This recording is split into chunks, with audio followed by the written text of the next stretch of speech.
যদি আপনি কোরবানির ঈদের দিন এই তিনটি কাজ না করেন তাহলে আপনার কোরবানি সম্পূর্ণ হলো না। ১ নাম্বার, প্রথম কাজ, ঈদের দিন ফজরের নামাজ পড়ার পর,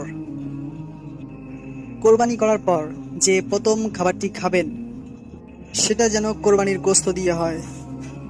সুনান ইবনে মাজা ১৭৫৬ হাদিসে রয়েছে, নবীজি সাল্লাল্লাহু আলাইহি সাল্লাম কোরবানি করার আগে কিছুই খেতেন না।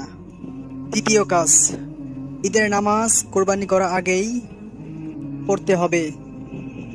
ঈদের নামাজ পড়ার পূর্বে পশু জবাই করলেও তার কোরবানি কবুল হবে না। তৃতীয় কাজ, কোরবানি নিজে করেন, নয়তো কোরবানির পশুর সামনে দাঁড়িয়ে থাকেন। মুস্তারাকা হাকিম ৭৫২৫ বর্ণিত, নবীজি ওনার কন্যাকে বললেন, মা, কোরবানি করার সময় পশুর সামনে দাঁড়িয়ে থাকবে, এতে আল্লাহ তোমার তামাম গুনাহ মাফ করে দেবেন।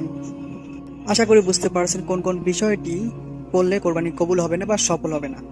তো আমাদের এই ভিডিওটি শেয়ার করে দেবেন অবশ্যই, যাতে সবাই দেখতে পারে, এবং ইসলামিক ভিডিও ভালোবেসে থাকলে আমাদের চ্যানেলটি সাবস্ক্রাইব করুন এবং সঙ্গেই থাকবেন। আল্লাহ হাফেজ।